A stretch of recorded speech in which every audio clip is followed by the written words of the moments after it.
मैं पहले भीख मांगती थी, कूड़ा बीनती थी। मेरा नाम है रीवा। पहले मैं भीख मांगती थी।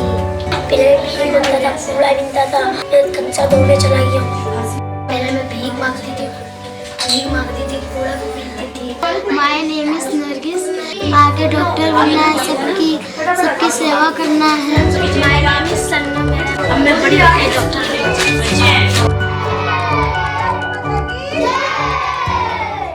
मैं गुंजन बिस्ट अरोड़ा। मेरा बर्थ प्लेस पिथौरागढ़ है और मेरा जो होम टाउन है इस वही हल्द्वानी है। मैंने डबल एम ए हिस्ट्री और एजुकेशन से शिक्षा ग्रहण की, प्लस MSW किया, प्लस राजकीय पॉलिटेक्निक लोहागढ़ से मैंने टेक्निकल शिक्षा ली। वहाँ से शिक्षा लेने के बाद मैंने कोऑपरेटिव सेक्टर ज्वाइन किया, सहकारिता विभाग। आज मैं बैंक सेक्टर में हूँ, डिस्ट्रिक्ट कोऑपरेटिव बैंक पिथौरागढ़ की शाखा टनकपुर में पोस्टेड हूँ। मेरा मन था कि मैं समाज के लिए कुछ करूं और चूल्हा चौका बर्तन छोड़ के उससे भी अलग एक अच्छी दुनिया थी जो थी समाज सेवा की, जिसके लिए मैंने शुरू से मेरा मन भी था, मेरा जुनून भी था कि मैं इस क्षेत्र में काम करूं। बल्कि परिवार हमेशा ये कहता था कि भाई तुम्हारे साथ के इतने बच्चे यहाँ टीचिंग में चले गए, डॉक्टर बन गए, वो बन गए। तो मम्मी हमेशा ये कहती थी कि पर तुमने कभी कोशिश नहीं की कि मैं भी कुछ करूं, मैं भी कुछ बनूं। तो समाज सेवा से क्या मिलेगा, समाज सेवा से। लेकिन लोगों का एक मानना होता है कि समाज सेवा अगर आपने करनी है तो घर परिवार को किनारे रखना पड़ेगा। लेकिन ऐसा मुझसे भी नहीं हो सकता था क्योंकि बच्चे मेरे बहुत छोटे थे, परिवार को भी देखना है, बूढ़े सास ससुर को भी देखना है और समाज को भी देखना है। परिवार ने बहुत विरोध किया कि भाई ये सब चीज़ें नहीं करनी है, सिर्फ अपने पर फोकस करो, अपने परिवार पर फोकस करो। लेकिन सुनती थी उनकी बातें भी, लेकिन मन में जुनून था कि हाँ समाज के लिए कुछ करूं। तो तब इस तरीके से मैं हमेशा फिर आगे बढ़ती रही।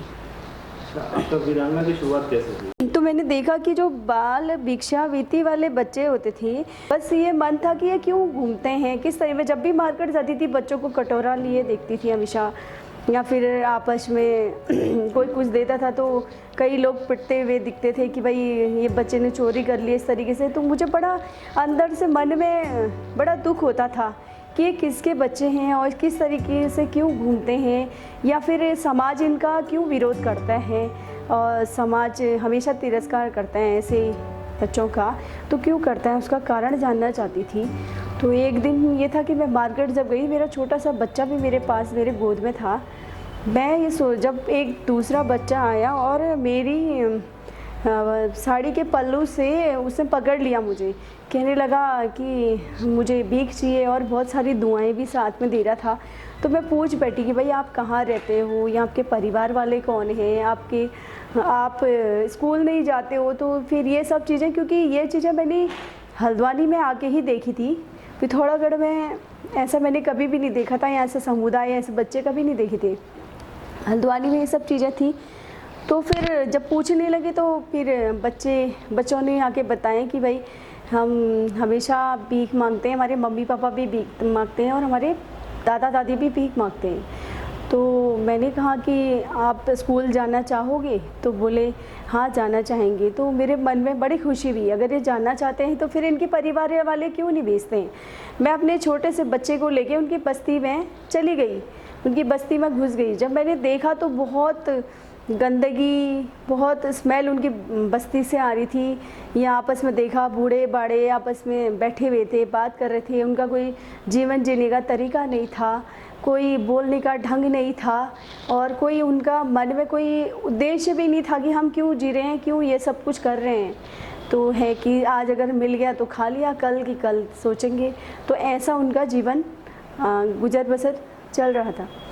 तो इसी बीच बेटे का जन्मदिवस भी था, मैं बच्चों के लिए बहुत सारे फ्रूट्स वगैरह ये सब ले गई, बस्ती के अंदर गई।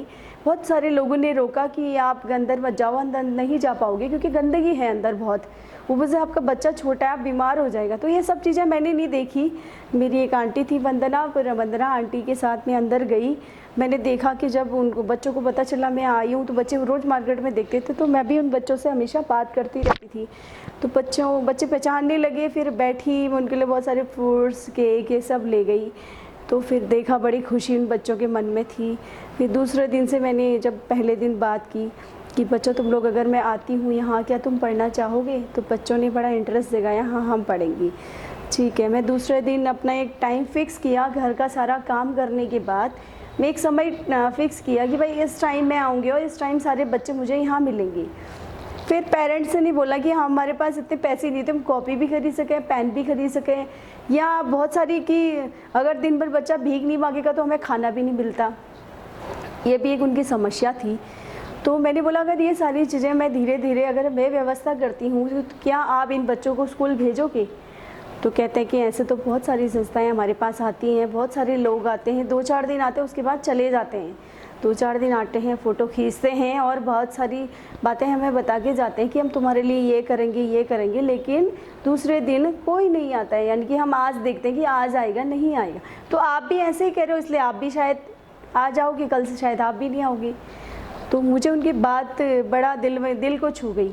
फिर मैं सेकेंड डे ठीक 4 बजा था तो मैं घर का सारा काम निपटा के मैं गई। तो बस्ती के अंदर कुछ कॉपियाँ लेके गई, कुछ पेन्स लेके गई और कुछ किताबें ड्राइंग की बच्चों को देखने के लिए। वो हालांकि टीचिंग का अनुभव तो नहीं था मुझे, लेकिन फिर भी मन करा कि ये शुरुआत करूं ऐसी। ना ही मैंने ऐसी कोई शिक्षा ली थी कि मैं ऐसे तबके के बच्चों के लिए काम करने के लिए कैसे करूं, ये सब कुछ नहीं सीखा था। गई तो फिर बच्चों ने काफ़ी इंटरेस्ट जगाया। तो उसमें से एक बच्चा था हदीस, वो 12th में पढ़ता था, लेकिन निर्मला कॉन्वेंट एक इंग्लिश मीडियम था उससे पढ़ता था। तो उसने मुझसे कहा कि मैं हाई स्कूल तक पढ़ाऊँ, से आगे नहीं पढ़ पाता। कारण तो पता किया कि उस बच्चे के पास फीस के पैसे नहीं थे। तो ये बहुत सारी प्रॉब्लम्स थी, उसकी यहाँ घर की जिम्मेदारियाँ भी थी। तो मैंने उससे कहा कि तुम भी इन बच्चों को पढ़ा सकते हो। वो कहता है कि मैं पढ़ा तो लूँ लेकिन नहीं पढ़ेंगे, नहीं कहना मानेंगे। ठीक है, हम लोगों ने भी शुरुआत की। फिर धीरे धीरे उसको भी हाई स्कूल कराया, उसके फीस की व्यवस्था मैंने की, हाई स्कूल किया उसने। फिर धीरे धीरे बच्चों से मैंने कहा जब ये इंग्लिश में ये बात कर सकता है तो आप भी कर सकते हो, एक बार कोशिश तो करो उठने की। देखो कितने अच्छे अच्छे कपड़े मैं तुम्हारे लिए लेके आऊँगी, कॉपी और खाने पीने की चीज़ें तो मैं रोज़ ही उनके बच्चों के लिए लेके जाती थी। तो धीरे धीरे मैंने देखा कि बच्चों का सबसे बड़ा एक ये शिक्षा के प्रति तो प्रेम, उनका बाद में सबसे बड़ा एक विश्वास, आत्मविश्वास, कि भाई उनको मुझ पर भरोसा था कि हमें अगर कुछ भी परेशानी अगर आती, प्रॉब्लम से कुछ भी आती है तो ये मैम हमको मदद करेगी, चाहे किसी भी तरीके से हो। तो बच्चों का एक माँ की तरह विश्वास मुझ पर आने लगा था। एक माँ की तरह वो मुझे समझते थे। मैं बोलती थी इतना छोटा मेरा बच्चा है तो आप लोग भी सब मेरे बच्चों की तरह हो। इसलिए बाज़ार में कब मिलते थे, कोई हाथ उठाता था तो उनको रोकती थी, कोई गालियाँ देता था, मारता था, रोकने का प्रयास हमेशा करती थी। और मिलते ही रिस्पेक्ट उनकी रहती थी कि बच्चे पैर छू रहे हैं, नमस्ते कर रहे हैं और बड़े अच्छे से अपनी हर बात को मुझसे शेयर कर रहे हैं। बच्चों के साथ कभी कभी ऐसा होता कि बच्चे बाज़ार में मार खा के आते थे तो अपनी पेरेंट्स को भी नहीं कंप्लेन करते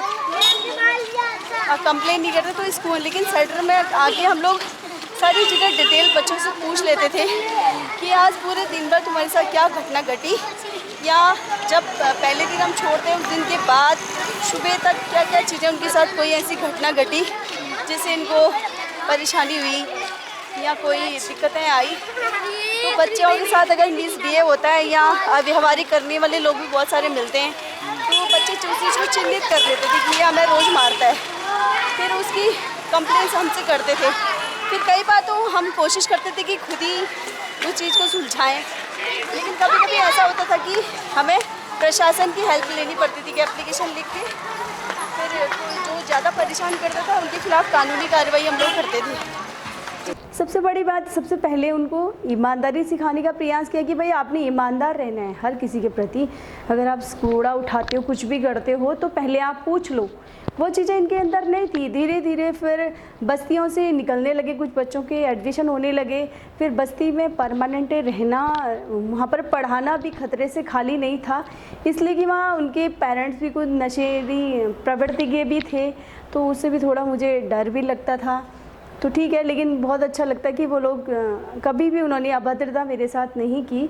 शुरू में थोड़ी सी प्रॉब्लम आई थी, लेकिन बाद में धीरे समझा लिया, उनको पता चला मेरे बच्चों का फ्यूचर बनाने के लिए आई है, तो फिर माता पिता सभी सहयोग करने लगी। लग रहा है ना कि हाँ पढ़ाई ज़्यादा ज़रूरी है। हम तो यही कहते हैं कि बच्चा पढ़ो बढ़िया, पढ़ के आओ, भीख मांगने तो नहीं भेजते हो? अभी भी जाता है वो? नहीं, कहीं नहीं जाता मांगने। कोई लड़की जो मांगने जाएगा ही। हाँ, अब नहीं जाता ना? अब नहीं जाता है, स्कूल पढ़ता खाली अब पढ़ने जाता, रोज जाता है, रोज।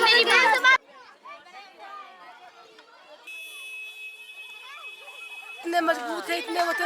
जब से हमें गुंजन मैम ने हमें पढ़ाया लिखाया, सूट बूट चप्पल जूती जुर्राब हमें सब चीज करा। तो अब आपको लगता है कि भीख मांगने भेजना चाहिए? भीख वाली जिंदगी अच्छी, ये वाली जिंदगी अच्छी है ना? है ना? भीख मांगने का सवाल ही नहीं होता जब क्या सोचा कि अब हम बच्चों से कूड़ा बिनवाना है, भीख मंगवाना है? हमें तो पढ़ाना है, पढ़ाना है पक्का ना? पक्का। तो रोज स्कूल भेजोगे? रोज जा रहा मैडम से आप 2013 में मेरी नेपाली बस्ती और गफूर बस्ती हल्द्वानी में बाल चौपाल माध्यम से एक अभियान शुरू किया, जिसमें थोड़ा सा सुबह का जो मुझे समय मिलता था वो, प्लस इवनिंग का जो 4 बजे का टाइम मेरा अपना जो रेस्ट का टाइम होता था, वो टाइम मैं उन बच्चों को देती थी। तो मैंने देखा कि नेपाली बस्ती के टोटली स्कूल जाने लगे। फिर धीरे धीरे बस्तियों में पढ़ाना भी आसान नहीं था, क्योंकि शोर शराबा, अलग अलग तरीके के लोग वहाँ पर रहना, हुड़दंगबाजी करना, यही सब तो बड़ा वो लग रहे थे। धीरे धीरे फिर घर के ही गोदाम में हमने एक वीरांगना सेंटर की शुरुआत की, जो हमने 10 बच्चों से की थी कि भाई 10 बच्चे आएंगे पहले, उन 10 बच्चों का हमने फ्यूचर बनाएंगे, उन 10 बच्चों को हम स्कूल भेजेंगे। फिर धीरे धीरे देखा, फिर भाई भोजन की व्यवस्था कि बच्चे आ तो जाएंगे, फिर बच्चों का लालच भी है कि आप क्यों आएंगे।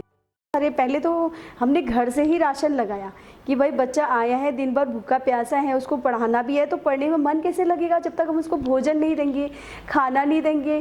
पेट में अगर खाना ही नहीं होगा तो उसका मन कैसे लगेगा। तो धीरे धीरे हमने घरों से जो कंट्रोल के राशन नहीं लेते थे लोग, उनसे कांटेक्ट किया कि आप अपनी कंट्रोल का राशन हमें दे सकते हैं। और ऐसे दालें भी लोग दान में देने लगे, ऐसे सब्जियां वगैरह, तो हमने स्टार्टिंग किया। लेकिन बाद में एक बहुत अच्छा सहारा मुझे मिला, थाल सेवा है हमारी, थाल सेवा हल्द्वानी, जो 5 रुपये पर थाली भोजन के लिए सुशीला तिवारी के आसपास सहयोग करती है ऐसे लोगों को, जो वंचित परिवार, जो गरीब है, जो नहीं महंगा खाना खा सकते हो, 5 रुपये थाली। तो उन्होंने मुझे निःशुल्क एक टाइम का भोजन उन्होंने मुझे मेरे लिए व्यवस्था की, जिससे कि अगर 70 बच्चे हैं तो 70 बच्चों का भोजन व्यवस्थित करते थे, 10 हैं तो 10 का व्यवस्था करते थे। साथ साथ अगर उनके वहाँ कोई हेल्प करने आता था तो उनसे हमें स्टेशनरी, स्कूल के बच्चों के लिए ड्रेसेस, बैग, शूज़ और अन्य चीज़ें भी उन्होंने हमें अवेलेबल कराई, जिससे मुझे और भी अच्छा सहारा मिला और एक हिम्मत मिली, एक हौसला मिला। अब देखा, जब हम बच्चे लेके आने लगे तो उनके पेरेंट्स कहते कि दिन भर में हमारा बच्चा 100 रुपया कमाता है, तो यहाँ पढ़ाई करके इसे क्या मिलेगा। तो वास्तव में मेरे लिए एक चुनौती भरा सवाल भी था, और इस सवाल का आंसर देना उस समय मेरे लिए मुनासिब नहीं था, तो मैं कुछ बोल नहीं पाई। लेकिन मैंने उनसे ये बोला कि भाई हम जो कुछ भी व्यवस्था करेंगे, कुछ ना कुछ आपके भले के लिए ही करेंगे, आपको इसमें कुछ भी नुकसान नहीं होगा, बल्कि और अच्छा आपको फ़ायदा होगा। आपके बच्चे पढ़ेंगे लिखेंगे, कल के दिन नौकरी करेंगे, या कहीं दुकान वगैरह में कहीं भी लगते हैं तो कम से कम पैसे का हिसाब तो कर सकेंगे। जो बाज़ारों में आप आए दिन हुड़दंगबाजी है, 12-12 साल के छोटे छोटे बच्चे नशा करने लगे थे, वही बच्चे अगर कूड़ा बीनते हुए दिखते तो वाइटनर, ट्यूब, सॉल्यूशन मुझे उनके हाथ में दिखता था कि भाई बच्चा बाहर घर से तो कूड़ा बीनने के लिए आ रहे हैं, लेकिन रास्तों में क्या कर रहे हैं वो सारा दिन 20 रुपये 10 रुपये दे के जो दलाल होते थे ये सब नशे के, इनसे नशे के जो सौदागर होते थे, ये सब सारा सस्ता नशा 10 रुपये 20 रुपये में ये वाइटनर, ट्यूब, सॉल्यूशन, ये सब चीज़ें उनको पकड़ा देते थे, ताकि वो स्टार्टिंग में फ्री ऑफ कॉस्ट उनको नशा कराते थे। उसके बाद उनको लत लग गई थी। लत के बाद तो आदमी कहीं से चोरी करेगा, स्कूटी का तेल निकालेगा, सामान निकालेगा, किसी को मारेगा, तो कहीं ना कहीं से उस नशे के लिए अपना जी जान लगा देगा।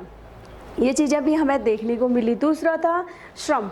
श्रम में ये था कि भाई बच्चे छोटे छोटे 12 साल के 13 साल के जो उम्र उनकी पढ़ने की होती है उस उम्र में वो श्रम कर रहे हैं, आई थिंक काम कर रहे हैं। भाई कूड़ा बिनना भी एक मेहनत का ही काम है, साथ में दुकानों में काम कर रहे हैं या इस तरीके से। जब मैंने उनका एक अधिनियम वगैरह ये सारे रूल रेगुलेशन पढ़ने लगी तो उसमें ये बताया था, दिखाया था कि 14 साल से कम उम्र के बच्चे, 18 साल से कम उम्र के बच्चे काम नहीं कर सकते, उनको पढ़ने का अधिकार है। या वो चीज़ों का ज्ञान उनके माता पिता को नहीं था। या बाल भिक्षावृत्ति भी समाज के लिए एक अभिशाप भी है, और बाल भिक्षावृत्ति में भी जो है एक कानूनी अपराध है, इसमें भी उनके माँ बाप को सज़ा हो सकती है। वो भी इन चीज़ों को, ये चीज़ें उनकी जानकारी में नहीं थी।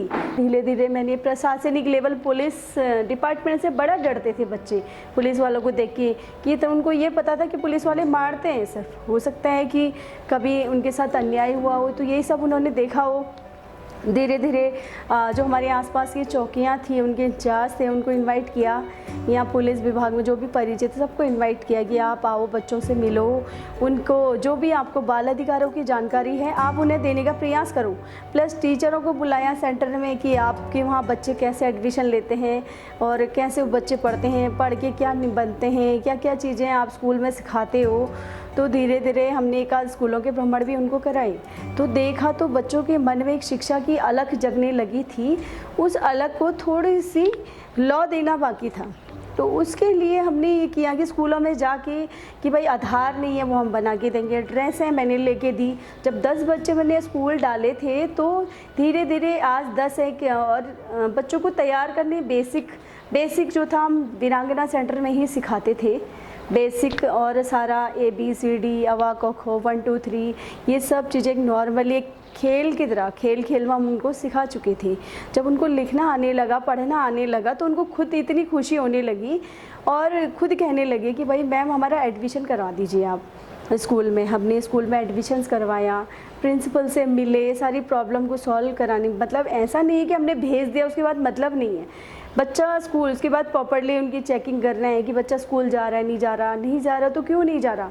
आज 10 दिन हो गए बच्चा स्कूल नहीं आया तो क्या कारण है, जाके फिर उनकी बस्ती में जाना, पेरेंट्स से मिलना, बीमार है तो उसका इलाज कराना, या उसके घर में खाने पीने को नहीं है, राशन नहीं है तो उसकी व्यवस्था करना जिससे कि वो स्कूल आ सके।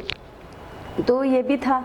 और दूसरा ये था कि बच्चे जब ये देखा कि हमारे बच्चे जब कंधे में सुबह का जो टाइम होता था 7 बजे 8 बजे का जो टाइम होता था, हमारे बच्चे स्कूल में कंधे में बैग लेके चलते थे, वही बच्चे मुझे सुबह सुबह कूड़े का थैला कंधे में लिए हुए घूमते हुए नज़र आते थे। तो वो भी मुझे बड़ा खलने लगा कि यार जिस तरीके से हमारे बच्चे अगर पढ़ सकते हैं तो इनके बच्चे क्यों नहीं। फिर हमारे टाइम पर तो फीसेस पड़ती थी स्कूल की, प्राइमरी स्कूलों से हम पढ़े थे, तो उसमें मुझे नहीं पता था कि शैक्षिक व्यवस्था क्या है इस समय की, जो सरकार की शैक्षिक व्यवस्था है। तो पता चला कि सारी शिक्षा फ्री है, बल्कि बच्चों को ड्रेस भी मिल रहा है, वो भी कॉपियाँ भी मिल रही हैं। तो ये सब चीज़ें स्कूल में जाके प्रिंसिपल से मिले, बातचीत की, उन्होंने कहा कि सारी चीज़ें अवेलेबल, उनके खाते खोलो, बैंकों के कर्मचारियों को बुला के कैंप लगवाया, उनके खाते खुलवाए। धीरे धीरे जब उनके खातों में स्कूल का पैसा आने लगा ड्रेस का, ये तो उनको लगा कि भाई महीने कुछ नहीं मिल रहा है, तो साल भर में कम से कम 850 रुपये तो प्रॉपर्ली बच्चे को मिलना ही मिलना है। अब पब्लिक का जो स्कूल से पैसा मिलते हैं तो ठीक है, फिर वो धीरे धीरे उनको लगा कि हाँ कुछ नहीं से कुछ तो सही, तो धीरे धीरे फंड आने लगा। फिर मैंने समाज के लोगों से रिक्वेस्ट की, आप अपने बच्चों के कपड़े, जूते, चप्पल वेस्ट ना फेंकें, कूड़े में न डालें, आप वीरांगना को हम लोगों को डोनेट कर सकते हैं, हमें दे सकते हैं। हमने किसी से फंड नहीं मांगा, आज कम से कम 7-8 साल हो गए हैं, कभी कोई ये नहीं कह सकता कि हमने 1 रुपये की धनराशि भी किसी से मदद ली होगी। हाँ, किसी का बर्थडे सेलिब्रेशन, किसी का विवाह समारोह या कुछ भी, या वैवाहिक वर्षगांठ अगर होती थी तो वो लोग खुद अपनी श्रद्धा से बच्चों के लिए स्टेशनरी, कॉपी, ड्रेस वगैरह ये सब चीज़ें हमें पूछते थे वो, क्या आपको ज़रूरत है, आप इतना अच्छा काम कर रहे हो तो हमें भी सहयोग करना है आपका। तो फिर इस तरीके से वो ड्रेस लेके आते थे। कभी बोलते कि 20 बच्चों के पैरों में चप्पल नहीं है, 20 जोड़ी आप चप्पल दे सकते हैं। तो इस तरीके से हमने कलेक्शन किया, तो बच्चों को फिर धीरे धीरे बहुत सारी सुख सुविधाओं की चीज़ें मिलने लगी। तो ऐसे ही हमने बच्चों को सिखाना शुरू किया, एक क्रेज़ उनको आने लगा। अगर मैं ए बना तो बेबी मैम मुझे ए आ गया, बी आ गया, सी आ गया, तो ऐसे करके बनाने लगे। तो धीरे धीरे हिंदी में भी इस तरह लिखने लगे। अब कहीं पर बोर्ड बहुत सारी चीज़ें होती थी तो मैम पढ़ नहीं सकते तो प्रयास करते थे हम पढ़ो। आज हमारे बच्चे आप देखेंगे कई बच्चे 12th हो गए हैं, कई बच्चे हाई स्कूल में हैं, कई 6, 7, 8 में हैं। उनका बोलने का ढंग तो लगा कि उस वक्त मैंने जो कदम उठाया था बहुत अच्छा कदम था कि इन बच्चों का भविष्य बन रहा है। इन बच्चों का भविष्य बनाए, क्योंकि हमारी जो राज्य सरकारें हैं वो भी इनके तरफ ध्यान नहीं देती हैं और ना ही लीडरशिप का भी इन पर ध्यान दे रहा है, क्योंकि वो राजनीतिक मुद्दा नहीं है। ये बच्चे कभी राजनीतिक मुद्दा नहीं होते, तो इसलिए कोई नेतागण या कोई विशेष तरीके से लोग या फिर मतलब कोई बेनिफिट इनसे नहीं मिलता तो कोई इनके लिए काम नहीं करना चाहता। हाँ, जब NGOs के प्रोजेक्ट चल रहे तो फ़ोटो खींचने वाले महीने भर में 50 आ जाएंगे, लेकिन उनको उंगली पकड़ के एक रास्ता दिखाने वाला ऐसे लोग नहीं मिले।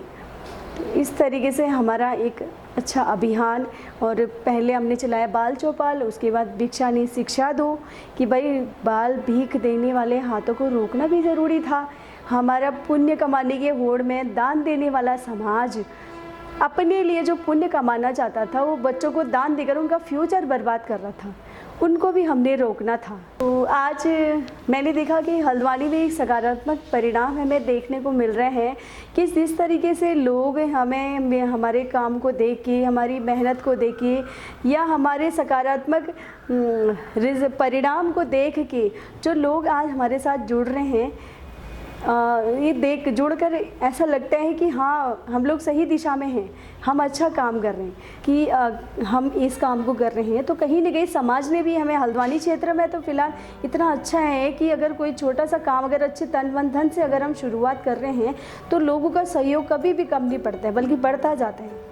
तो धीरे धीरे लोग अपनी जन्म दिवस पर, अपनी वर्षगांठ पर या फिर अपनी वैवाहिक वर्षगांठ या फिर कोई भी खुशी हमेशा संपर्क करते थे हम लोगों से और बच्चों के साथ मनाते थे। और डॉक्टर मृदुला गुप्ता, डॉक्टर महेश शर्मा और डॉक्टर स्वाति सिंगल, इन लोगों का कोई भी फैमिली फंक्शन होता था तो ये लोग हमेशा हमें आर्थिक सहायता भी प्रदान करते थे। तो बच्चों की ज़रूरत भी हमें वीरांगना सेंटर में दे के जाते थे, जिनके लिए मैं हमेशा इनकी आभारी रहूँगी। से हम सबका ये कर्तव्य है कि जो भी भिक्षावृत्ति में हैं बच्चे इस समय, उनको सब ला के मेन स्ट्रीम में रखें, उनको स्कूलिंग कराई जाए, उनको अच्छी बातें सिखाई जाएँ और उनको एक अच्छा नागरिक आने वाले समय में बनाने की कोशिश की जाए। क्या कि अभी करीब 12 बच्चे इंटर पास कर चुके हैं और अभी 192 बच्चे अभी शिक्षारत हैं, और चूँकि अब आगे भी उनको हमें पढ़ाना है, उन बच्चों को 12th पास हो गए समझिए, तो आगे भी उनको कोई इंजीनियरिंग कर सकता है, कोई डॉक्टर बन सकता है। तो सब समाज का अगर सहयोग रहेगा, सरकार का भी सहयोग रहेगा, तो निश्चित रूप से वो बच्चे काफ़ी आगे जाएंगे। जब ऐसे बच्चे आगे जाएंगे तो वो समाज के लिए, क्योंकि वो खुद झेले हुए हैं परेशानियों को, वो उन्होंने ग्राउंड रियलिटी से उनका वास्ता पड़ा हुआ है, तो वो आने वाले समय में शायद अच्छे नागरिक बने और राष्ट्र के लिए, देश के लिए, समाज के लिए एक अच्छे परिणाम वो दे सकते हैं। बच्चों में जो भीख मांगने की प्रॉब्लम है तो काफ़ी बड़ी प्रॉब्लम है। जिस उम्र में बच्चों को पढ़ना चाहिए, अपना कैरियर बनाना चाहिए, उस उम्र में बच्चों को भीख मांगनी पड़ रही है। अपनी आजीविका के लिए जो है दर दर भटकना पड़ रहा है, अपने परिवार के लिए अपनी ज़िंदगी वो लोग दान कर देते हैं। तो ये काफ़ी बड़ी विकट प्रॉब्लम है और हमें किसी तरह से इससे पार पाना बड़ा आवश्यक है। सब वीरांगना को हल्द्वानी में काम करते हुए कई साल हो चुके हैं, तो आपने कुछ असर देखा है, कुछ बच्चे कम देखे हैं भीख मांगने और कुछ आपको दिखा है?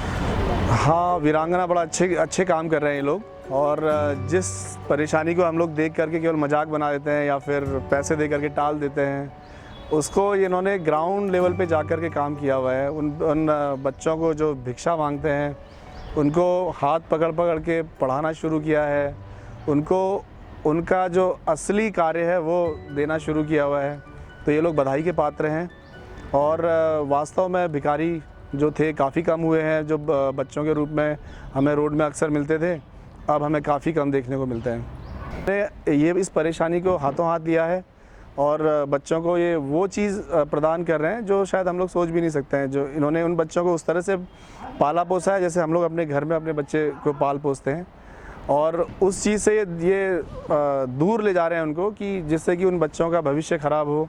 वो बच्चे अभी भीख मांग रहे हैं, आने वाले समय में क्राइम करेंगे और आने वाले समय में हो सकता है कि भारत या हमारे बाकी लोगों के लिए परेशानी का कारण बने। तो मेरा साधुवाद है इनके, और मैं आम जनता से भी अपील करता हूँ कि इनके साथ कंधे से कंधा मिला करके इसे आगे बढ़ाएं और हम लोग इस भिक्षा वृत्ति को जो बच्चों में आई है इसे दूर करें, और उसके लिए शिक्षा जो हम लोग दे रहे हैं वो बहुत ज़रूरी भी है। एक बार मेरे पास फ़ोन आया कि मैम हम ये एक थाल सेवा कर रहे हैं, यहाँ पे हमारे पास एक बहुत ही क्या कहना चाहिए टैलेंटेड एक हैं गुंजन, ये आपसे मिलना चाहेंगे और इनके पास बहुत सारे बच्चे हैं जिनको एक बार डेंटल चेकअप चाहिए। मैंने सोचा कोई सीनियर सी आंटी होंगे, चलिए ठीक है। मैंने अपने सारे इंस्ट्रूमेंट यहाँ से पैक करे, असिस्टेंट को बोला, मैंने कहा कि चलिए एक डेंटल चेकअप करके आते हैं बच्चों को। मैं वहाँ पहुँची, एक तो मैंने इस दीदी को देखा, मैंने कहा ये तो बड़ी यंग सी दीदी हैं एंड एफर्ट्स उनके देख के तो आई वॉज अमेज, मैं एकदम हैरान रह गई। इन्होंने क्या किया था, जो बेगर्स जो बेगरी कर रहे हैं बच्चे, मतलब बहुत ही दुख की बात है, जो हल्द्वानी में यहाँ वहाँ जो भीख मांग रहे थे बच्चों को इन्होंने कलेक्ट किया हुआ था। उनको इन्होंने शिक्षा का अपने ऊपर दायित्व लिया हुआ था कि इनको पढ़ाएंगी, इनको खाना खिलाएंगी, खाली ये नहीं, इनको प्रॉपरली कपड़े पहनाना, इनको हेयर कोम करना, इनको कैसे बोलना है, कैसे खाना है, मतलब it was an number of task जो इनके सुपुर्द थे, जो बच्चों को ये बता रहे थे, मतलब जो पेरेंट्स नहीं बता पा रहे थे उनके।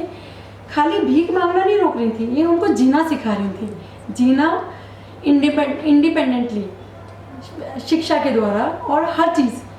फिर हमने वहाँ चेकअप किया, मैंने इनको बताया कि क्या क्या बच्चों में प्रॉब्लम है एंड शी वॉज लाइक कि आप मुझे एक लिस्ट दे दीजिए जिन जिन बच्चों को प्रॉब्लम है, जो खुद से बोल रहे हैं या जिनको वैसे भी प्रॉब्लम है, मैं सब बच्चों को ले आऊँगी आपके पास, आप इनका जो प्रॉब्लम्स हैं टीथ में सही कर दीजिए। मतलब मैं इनके एफर्ट्स देख के I was ready to help. मुझे था कि हाँ ठीक है, जो मैं कर सकती हूँ वो मैं करूँगी, पर इनके एफर्ट्स कमाल थे।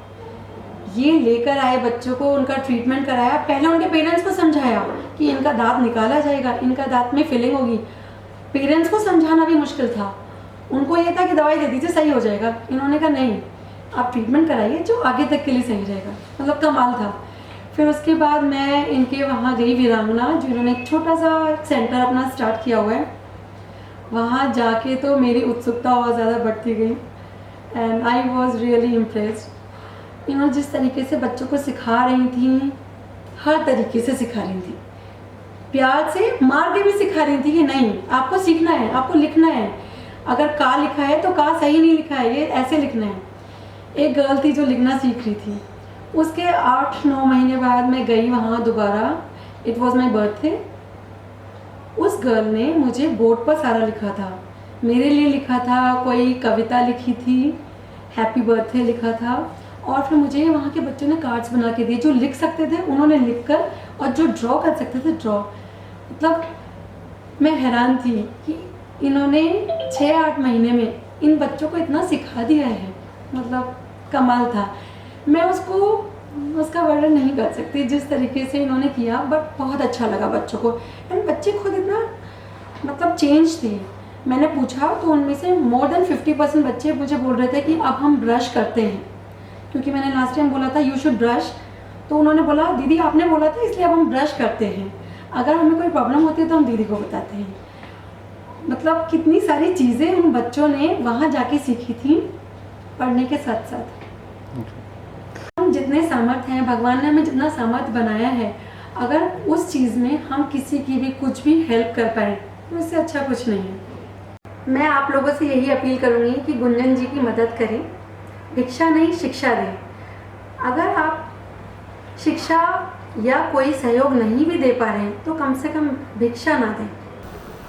आज 200 से अधिक बच्चे वीरांगना संस्था से जुड़कर अपनी भिक्षावृत्ति को छोड़, श्रम को छोड़, नशे को छोड़ एक सुनहरे भविष्य की ओर आगे बढ़ रहे हैं।